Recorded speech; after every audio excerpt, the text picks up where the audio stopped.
Heureuse de vous retrouver sur ITV. Bonsoir et bienvenue. Le journal dans l'actualité de ce vendredi 27 mars 2020.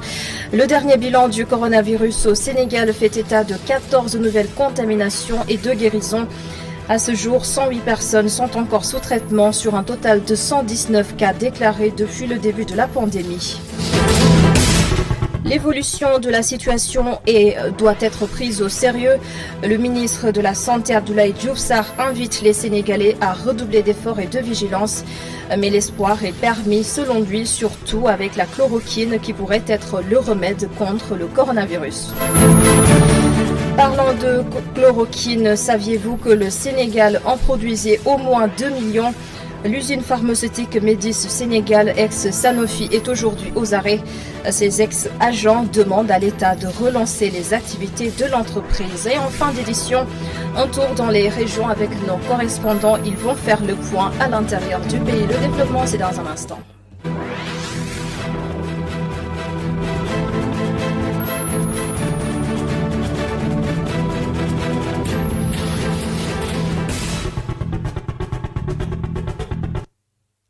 Le chiffre du jour, 14 nouvelles contaminations au coronavirus enregistrées aujourd'hui sur un total de 144 tests effectués.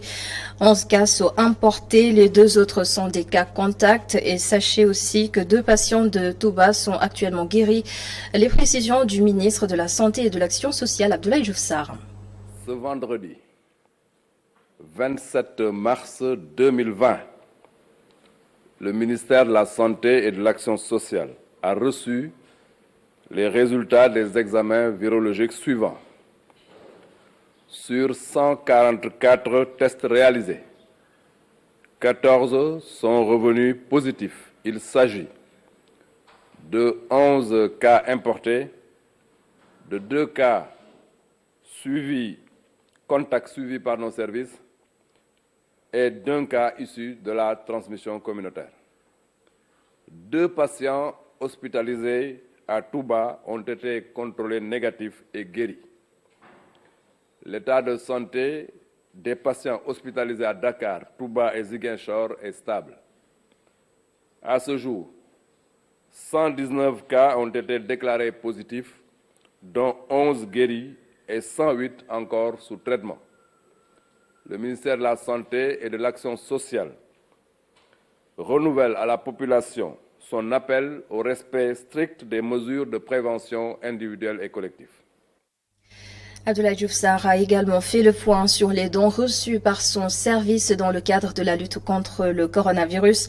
L'ensemble de ces donations a été répertorié dans des tableaux rendus publics aujourd'hui pour un montant total de plus d'1 milliard de francs CFA. Et cette somme sera versée dès lundi sur le compte Force Covid-19 géré par le ministère des Finances et du Budget. Abdoulaye Diouf Sarr, que voici. Dès l'annonce du premier cas du Covid-19 dans notre pays, les Sénégalaises et les Sénégalais, mais aussi des étrangers établis au Sénégal, se sont mobilisés et ont manifesté leur soutien au ministère de la Santé et de l'Action sociale et à l'État en général dans le cadre de la lutte contre cette pandémie. Ainsi, mon département a reçu des dons de personnes physiques comme de personnes morales. Ces dons en nature et en espèces ont permis aux structures de santé en particulier de renforcer leurs moyens de riposte à la maladie du Covid-19. Je vous fais part que l'ensemble des contributions financières reçues par le ministère de la Santé et de l'Action sociale dans le compte intitulé « Dons Covid-19 » s'élève à 1 330 830 785 francs CFA. J'invite celles et ceux qui souhaitent faire un don en espèces à s'adresser à compter de ce jour, vendredi 27 mars 2020, au ministère des Finances et du Budget. Nous restons avec Abdoulaye Diouf Sarr, ministre de la Santé et de l'Action sociale, invité de la spéciale matinale de e-Radio ce matin. Je le disais en titre, le nombre de cas confirmés augmente de jour en jour au Sénégal et par conséquent, la situation est à prendre très au sérieux, même si le ministre de la Santé se montre optimiste, surtout avec l'apport de l'IRSF, l'Institut de recherche en santé, de surveillance épidémiologique et de formation. Il y a également l'évolution de la thèse sur la chloroquine, Cheikh Hassan Fall et Cheikh Ougaye. En 5 jours seulement, le pays a enregistré 52 nouveaux cas positifs au coronavirus. Avec un bilan de 108 personnes contaminées, toujours sous traitement, le Sénégal est à ce jour le deuxième pays le plus touché par la maladie en Afrique de l'Ouest, ce qui rend la chose très sérieuse pour le ministre de la Santé. La situation au Sénégal est une situation sérieuse comme un peu partout dans le monde. Nous ne pouvons pas aujourd'hui dire, ou en tout cas être dans des postures de déclarer une situation alarmante, mais elle est très sérieuse. Quand elle est sérieuse, il faut absolument mettre en place un dispositif qui nous permette de maîtriser la situation de manière tout à fait évolutive. Aujourd'hui, il faut le reconnaître, la situation est extrêmement sérieuse. Avec l'implication de l'Institut de recherche en santé et de surveillance épidémiologique et de formation aux côtés de l'Institut Pasteur, le nombre de tests effectués au jour le jour a doublé, ce qui constitue un atout pour la lutte. Nous avons effectivement dit que l'IRSF entre dans le processus de la détection aux côtés de l'Institut Pasteur. Ça va renforcer, bien sûr, nos capacités de détection dans le pays. Au moment où le traitement à l'hydroxychloroquine a été autorisé en France pour faire face à la Covid-19, le Sénégal compte lui aussi s'inspirer de ce qui se fait ailleurs pour le bien de la population. Nos praticiens vont certainement donc s'en inspirer parce qu'au niveau de la France, il est avéré maintenant, par le biais d'un décret inspiré par le ministère de la Santé, qu'il est permis d'utiliser la chloroquine dans le cadre du traitement du Covid-19. Et d'ailleurs, le professeur Seydi en avait parlé. Aujourd'hui, donc, il est avéré que les scientifiques sénégalais, dans le cadre du traitement du Covid-19, vont intégrer cet élément extrêmement important dans l'évolution du traitement. Le ministre de la Santé n'a pas oublié d'insister sur le rôle important de la discipline collective et le respect des consignes des médecins pour qu'ensemble, nous arrivions à freiner la Covid-19. L'autre invité de la spéciale matinale sur e-Radio, Bokar Sy, président de l'association des professionnels de banque au Sénégal. Son message est destiné aux usagers qui ne sont pas impactés par la Covid-19. Il appelle ces entreprises à payer leurs redevances afin que les banques puissent à leur tour venir en appui au secteur touché. Bokar Sy répond à Cheikh Hassan Fall. Il y a un débat sur les reports d'échéance, sur les suspensions, mais elle est organisée parce que tous les clients n'ont pas besoin de la même ampleur dans les solutions. Comme le ministre l'a dit, dans cette période de pandémie, certaines maladies qui n'empêchent pas les gens d'avancer doivent être différées au profit de la maladie qui peut emporter tout le monde. De la même manière, si on l'applique au secteur bancaire, on doit dire que les clients qui ont des problèmes gérables doivent continuer à gérer ces problèmes de manière à ce que les moyens soient concentrés sur les clients qui ont besoin de plus d'accompagnement que les autres. Parce que ça atteint des secteurs à un niveau de criticité qui n'est pas le même. Il est évident que si ça s'allonge, ça va atteindre tout le monde. Mais pour l'instant, on a essayé de lister les secteurs prioritaires qui sont impactés. Donc, probablement au niveau de la place bancaire, on est en train de réfléchir en rapport avec la Banque centrale et les ministères de tutelle pour voir comment prioriser les interventions des banques. Les audiences se poursuivent au Palais de la République. Ce vendredi, le chef de l'État Macky Sall a reçu le médiateur de la République, Alioune Badara Cissé. Ce dernier a appelé à l'union des forces aux côtés du ministère de la Santé et de l'Action sociale. Regardez. Du point de vue des stratégies, du point de vue des moyens, du point de vue de l'implication du plus grand nombre, mais également cet appel qu'il nous charge de mener à chaque fois que nécessaire pour que les Sénégalais dans leur entièreté sachent précaution tenir et faire tenir pour eux-mêmes et dans leur environnement. Que les instructions issues du ministère de la Santé, que cet appel du chef de l'État ou ces appels du chef de l'État récurrents ne soient pas vains. Par la grâce de Dieu, nous avons des résultats encourageants. Mais la guerre n'est pas terminée. Elle est bien loin d'être terminée. Très loin d'être terminée. Il ne faut pas que l'on se compare à certains pays qui ont des moyens substantiels. Malheureusement, même dans ces pays et à ces niveaux de capacité financière et d'autonomie financière, il y a énormément de problèmes. Nous ne bombons pas le torse, mais regardons le Tout-Puissant et implorons sa clémence. Implorons qu'il fasse tomber sur le Sénégal cette capacité de nous faire toujours nous surpasser. Nous ne dirons pas ce que nos aïeux ont fait, ce que les anciens ont fait. Chacun l'aura fait à son propre niveau. Mais aujourd'hui, il incombe chacun d'entre nous de nous ceindre les reins et de retrousser les manches. J'allais dire de nous laver les mains à l'eau et au savon, au liquide hydroalcoolisé, d'éviter de se serrer les mains. C'est agréable de se serrer les mains, c'est la chaleur africaine. Mais lorsqu'il y a cette méchante bestiole qui rôde alentour, sachons préserver nos 5 petits doigts et en faire l'usage que l'on nous a appris à l'école primaire, chacun sachant faire son petit métier. Peut-être que beaucoup ne le savaient pas, mais il y a bien des années, le Sénégal avait une usine pharmaceutique qui produisait la chloroquine. Médis Sénégal, ex-Sanofi, produisait au moins 2 millions de médicaments et 20 000 flacons de liquide buvable. Aujourd'hui, la chloroquine est devenue le médicament star dans cette course au remède contre le coronavirus. Les ex-agents de Sanofi Sénégal lancent un cri de détresse à l'État du Sénégal. Et voici le dossier que nous vous proposons ce soir sur la question. Il est signé Abdoulrahmani et Augustin Mandan.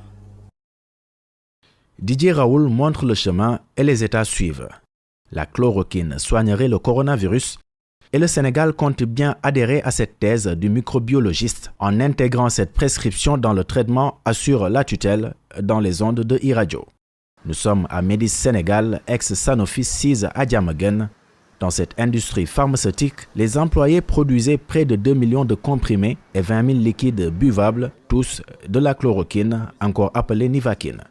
Une activité de production à laquelle ils s'attelaient jusqu'en 2013. Cette usine de plus de 300 employés répartis entre permanents journaliers et stagiaires est aujourd'hui déserte. Les salles de production et de commerce toutes fermées. La cause de cette situation, le chômage technique. Dans le monde, Sanofi a eu à faire des licenciements. Et par rapport au Sénégal, elle a préféré faire une session de l'entreprise. Et sincèrement, c'est suite à des malversations, à des détournements financiers, à une malgestion du personnel et de toute la stratégie du groupe. À défaut de fermer, elle a préféré céder l'usine au groupe tunisien Médis. Et on peut dire que jusqu'en début 2020, c'est la même situation qu'on a vécue. Et je peux dire que c'est le prétexte que la direction a pris pour nous amener en chômage technique. La société Sanofi était donc une entreprise française décentralisée presque partout à travers le monde. Sa fermeture s'est faite petit à petit. En 2019, près de 1200 postes ont été supprimés en France. Un fait qui pourrait faire croire à beaucoup que les employés sénégalais ont de la chance au vu du rachat du siège. Une utopie, répondent ces agents de Médis Sénégal. Même si les 1000 milliards dont parle le chef de l'État Macky Sall, si on amène ça ici, aussi, je pense qu'avec la mauvaise gestion qu'on a ici sur site, on ne va pas réussir. Nous faisons appel au ministre de la Santé, au président de la République, au ministre de l'Économie et des Finances, au ministre du Travail, au ministre de l'Industrie, de nous appuyer pour relancer cette institution de fabrication de médicaments. Et puis, en faisant une surveillance correcte dans la diligence de cette entreprise. Avec 5% des actions de la société, l'État du Sénégal pourrait-il vraiment agir face à la situation de cette entreprise? Une question face à laquelle nos interlocuteurs semblent hésitants. Et justement, ils jugent ces 5% inacceptables au vu de la dimension stratégique de la société. Relancer l'usine, c'est notre souhait. Si on déplore les 5% que l'État a ici, parce qu'on cite aussi stratégique, l'État ne devait même pas accepter d'avoir 5% ici. Normalement, il devait avoir au minimum 50%, parce qu'on On parle de souveraineté nationale aujourd'hui. L'État doit prendre toutes les sociétés stratégiques, avoir au minimum 50%, comme ils ont fait avec la Sénélec ou avec Sen'Eau. Des employés qui disent donc rester 3 mois sans salaire, une situation qui entraîne chez certains des troubles psychologiques, en croire ces Sénégalais. Ils espèrent une relance rapide des activités de l'usine, notamment celles liées à la production de la chloroquine dans ce contexte pandémique avec le coronavirus qui continue avec son lot de dégâts.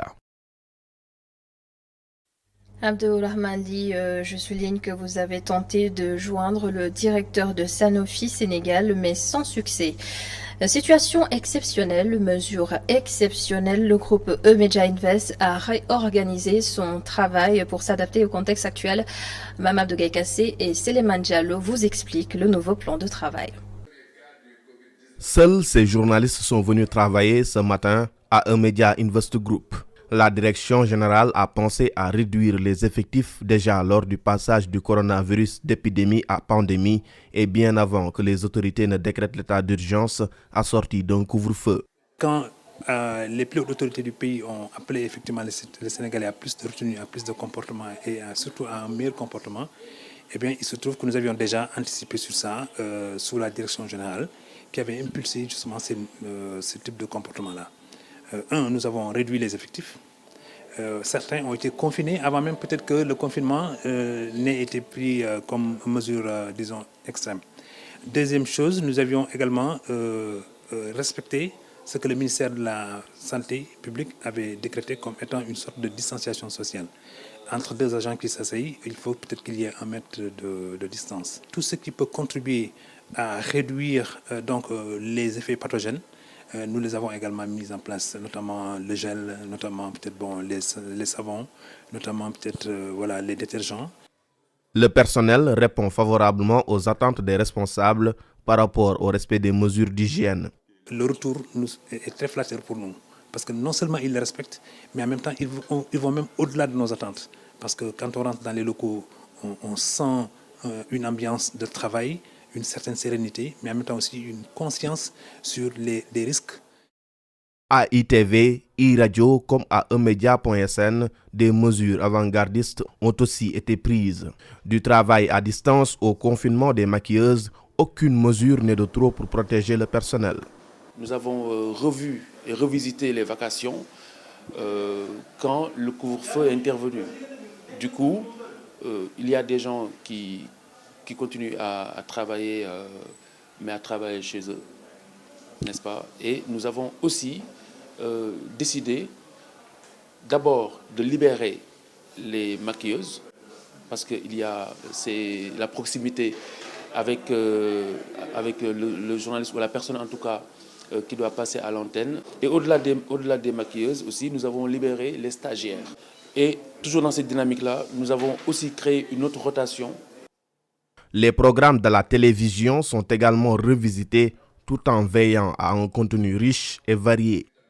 Nous nous sommes adaptés à l'actualité et nous avons enrichi nos différentes éditions.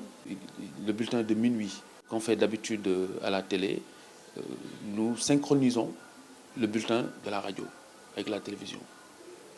Donc, ce qui fait que nous pouvons libérer la présentatrice du soir un peu plus tôt. Au niveau du service commercial, seulement 2 agents assurent la permanence. Les autres travaillent à distance tout en rendant compte à la direction générale. On avait beaucoup de commerciaux et les commerciaux ont été réduits à 2. 2 qui assurent la permanence 2 jours. Mais l'ensemble des équipes doivent rendre compte l'après-midi de leurs activités parce que rester chez soi ne veut pas dire ne pas travailler. Parce qu'aujourd'hui, les activités peuvent se faire au téléphone, peuvent se faire par mail et puis après faire le bilan de la journée et puis rendre compte à la direction générale. En plus de ces importantes mesures appliquées en interne, E-Media Invest Group veille rigoureusement au respect des mesures sanitaires. Déjà à l'entrée, un robinet mobile est disposé devant la porte pour le lavage systématique des mains. Merci beaucoup, Mamadou Gaïkassé. Et c'est l'heure d'aller faire un tour dans les régions. D'abord, ici à Dakar, Guédiawaye précisément, où nous attend notre correspondant Mamadou Lamine Fati pour le point du jour. Bonsoir, Mamadou Lamine Fati. Bonsoir et bienvenue à Guédiawaye. Aujourd'hui, nous allons démarrer la revue de la journée à travers le net, l'internet, les réseaux sociaux. Beaucoup de messages sont en train d'être véhiculés à travers les réseaux sociaux pour dire que certaines plantes médicinales guérissent le coronavirus. Donc c'est important à dire à la population que c'est tout à fait faux. Donc c'est pas avéré. Donc il n'y a que les spécialistes, que ce soit les médecins, les pharmaciens ou les spécialistes qui peuvent dire que tel médicament peut guérir telle maladie. Donc il est important que la population se réveille et beaucoup de messages sont en train de circuler à ce niveau-là. L'autre information, c'est le refus des jeunes de respecter le couvre-feu. Dans certaines zones de la banlieue, vous pouvez y aller à Guédiawaye par exemple, beaucoup de jeunes, à l'heure du couvre-feu, ils sont au dehors. Aujourd'hui, la question, quelle est la responsabilité des parents? Certaines personnes nous ont interpellés pour dire que c'est les parents qui sont responsables parce que chaque parent, à l'heure du couvre-feu, doit savoir où est mon enfant à cette heure-ci. Donc c'est ça pourquoi les parents sont interpellés à ce niveau-là pour savoir où se trouvent leurs enfants à l'heure des couvre-feux. L'autre aspect, c'est les sensibilisations qui continuent aussi au niveau des acteurs communautaires, au niveau des agents de santé, qui continuent à sensibiliser la population à respecter les règles d'hygiène, à se nettoyer les mains, à éviter les rassemblements, etc. Tout ça pour lutter contre ce fléau qui commence à prendre énormément de l'ampleur au niveau du Sénégal. L'autre aspect, c'est le transport qui revient encore. Certaines personnes nous ont interpellés pour dire la proposition, c'est juste pour l'intervention de l'armée. Au niveau de l'armée, il y a des bus, il y a des cars. Ils voudraient que l'armée puisse participer, mettre ces cars, ces bus à la disposition de la population pour lui permettre de revenir, ceux qui habitent la banlieue, de quitter Dakar et de revenir la banlieue à temps. Donc c'était ça la revue de la journée d'aujourd'hui. Merci beaucoup Mamadou Lamine Fati, l'un de nos correspondants dans la banlieue, direction Saint-Louis. Retrouvez Momar Alissignon, bonsoir. Bonsoir Adama Anouchkaba. Il faudra retenir qu'au niveau de Saint-Louis, il y a eu 10 prélèvements qui ont été acheminés au niveau de l'Institut Pasteur et d'après les hommes en blouse blanche que nous avons joints, ces 10 tests sont revenus négatifs.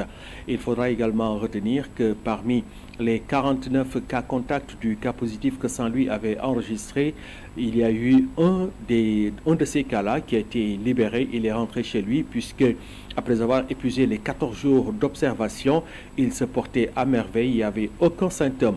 Et puis l'équipe médicale nous a également notifié qu'il y a encore 3 parmi ces cas contacts qui pourraient être libérés dans les 24 heures. Il faudra simplement retenir, Adama, que c'est une date qui est établie à partir de la date à laquelle ils étaient entrés en contact avec le cas positif. Donc, ce qui veut dire que progressivement, s'ils n'ont absolument rien, ils vont être libérés pour vaquer à leurs occupations et regagner leur domicile. Par rapport à la prière de ce vendredi, il faudra retenir qu'il y a eu un fort dispositif dans l'ensemble des lieux où les Saint-Louisiens se retrouvaient d'habitude pour prier le vendredi.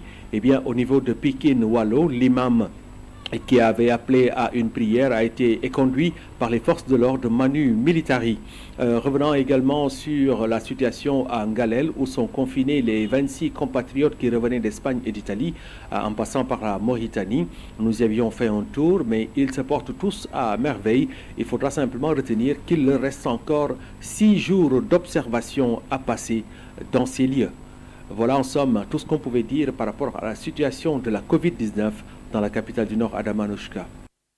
Momar Alissignon depuis Saint-Louis, merci beaucoup. Touba à présent, Goranaklo, bonsoir. Bonsoir et bienvenue à Touba, dans la capitale du mouridisme. Retenez que la situation devient de plus en plus stable avec la guérison de quelques patients internés au centre de santé de Darou Marnan qui depuis un certain temps devient le centre d'hébergement des cas testés positifs au Covid-19.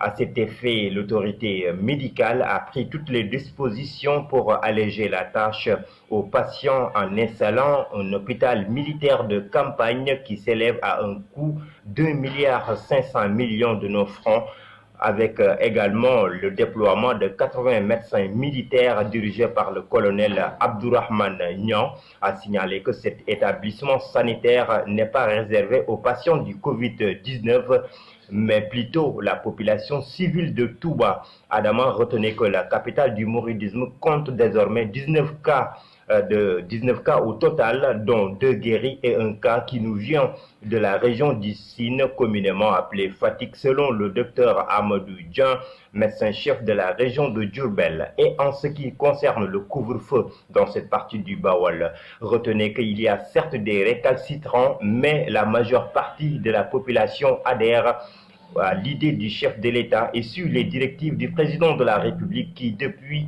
4 jours, met le Sénégal dans l'état d'urgence. Il y a aussi notre envoyé spécial à Vélingara, Youssouf Konté. Il nous fait le point de la journée sur place. Écoutez, dans le département de Vélingara, aucun cas n'a été signalé positif. Tout de même, il y a eu des cas suspects dont les résultats sont devenus négatifs. Alors les autorités sanitaires et les autorités sécuritaires sont en train de mettre les bouchées doubles pour faire éviter aux populations vélingaroises justement ce coronavirus qui est en train de faire des ravages dans le monde entier. Au niveau des postes frontaliers, un important dispositif sanitaire y est installé afin que chaque personne qui y arrive puisse respecter les mesures édictées par l'Organisation mondiale de la santé.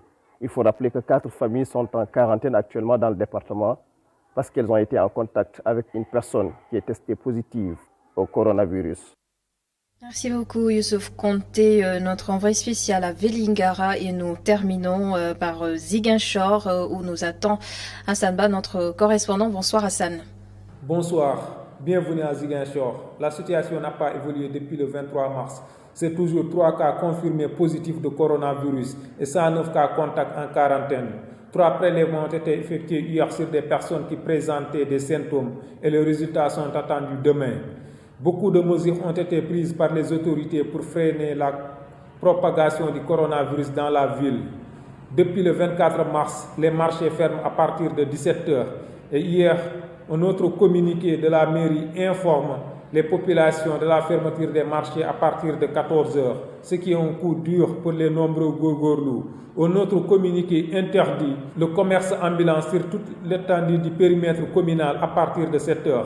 Depuis le mardi à 8h, en dehors de l'état civil, l'accès aux autres services municipaux, y compris les urgences du maire, sont suspendus jusqu'à nouvel ordre. On ne sait pas si le communiqué est lié au cas suspect déclaré à la municipalité. Les autorités sanitaires nous informent aujourd'hui que ce cas suspect est déclaré négatif.